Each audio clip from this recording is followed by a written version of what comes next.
Assalamualaikum warahmatullahi wabarakatuh. Yang kepada yang terhormat Ibu Diah Handayani Dewi, SE, M.M. Perkenalkan, nama saya Syifa Azahra dengan NPM 2334025167174. Pada kesempatan kali ini saya akan membahas mengenai perencanaan sumber daya manusia. Pada slide pertama, saya akan membahas pengertian dari perencanaan sumber daya manusia. Perencanaan manajemen merupakan proses strategis yang bertujuan untuk memastikan bahwa organisasi memiliki tenaga kerja yang tepat dalam jumlah yang memadai dengan keterampilan yang diperlukan. Selanjutnya, di slide kedua, saya akan membahas fungsi dan tujuan. Pertama, saya akan membahas fungsi. Itu dapat membantu Departemen SDM dalam mengantisipasi kebutuhan jumlah dan kualitas tenaga kerja di kemudian hari, akan sangat terbantu untuk tenaga kerja yang sifatnya berubah-ubah seperti dalam struktur organisasi proyek. Lalu saya akan membahas tujuan perencanaan SDM, yaitu agar ada kepastian antara kesesuaian tenaga kerja dan jumlah pekerjaan yang tersedia, baik itu jumlah atau kualitas SDM yang perusahaan butuhkan. Selanjutnya, di slide ketiga saya akan membahas proses perencanaan SDM. Proses perencanaan SDM dibagi menjadi 4 langkah, yaitu yang pertama, mengenali ketersediaan tenaga kerja saat ini. Langkah paling awal yang bisa dilakukan dalam memulai perencanaan SDM yaitu menilai ketersediaan sumber daya manusia yang ada di perusahaan. Lalu yang kedua, menghitung kebutuhan SDM di masa yang mendatang. Dalam langkah ini, berbagai variabel HR seperti pengurangan SDM, lowongan yang akan dibuka, promosi jabatan, mutasi karyawan, dan lain sebagainya perlu dimasukkan ke dalam pertimbangan. Yang ketiga, menentukan perkiraan permintaan SDM.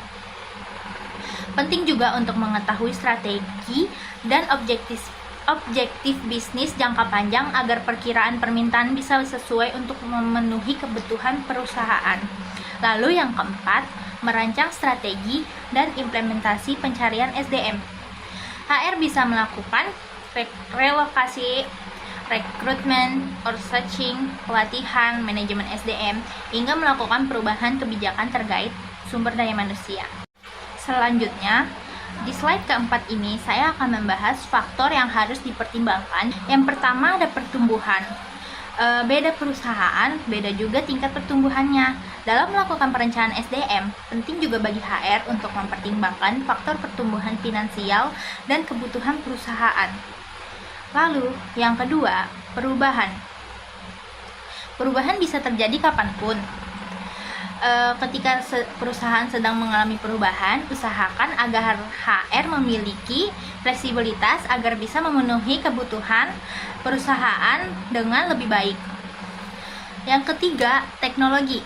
Di era yang didominasi oleh teknologi ini, penting bagi HR untuk memahami pentingnya fungsi dan peran teknologi dalam operasional perusahaan. Jika diperlukan, HR juga bisa merencanakan pelatihan untuk karyawan mempelajari fitur ataupun perangkat yang digunakan dalam perusahaan. Yang terakhir ada kesimpulan. Kesimpulan dari perencanaan sumber daya manusia adalah proses strategis untuk memastikan perusahaan memiliki tenaga kerja yang sesuai dalam jumlah dan keterampilan yang tepat. Ini melibatkan langkah-langkah yang pertama ada menilai SDM saat ini, lalu yang kedua memperkirakan kebutuhan masa depan, yang ketiga menentukan permintaan SDM, dan yang keempat merancang strategis pencarian SDM. Lalu adapun faktor-faktor seperti pertumbuhan, perusahaan, perubahan, dan teknologi juga penting untuk dipertimbangkan agar HR dapat fleksibel dan responsif dalam memenuhi kebutuhan tenaga kerja, mendukung kelancaran dan keberhasilan organisasi. Demikian beberapa hal yang bisa saya sampaikan mengenai perencanaan manajemen sumber daya manusia.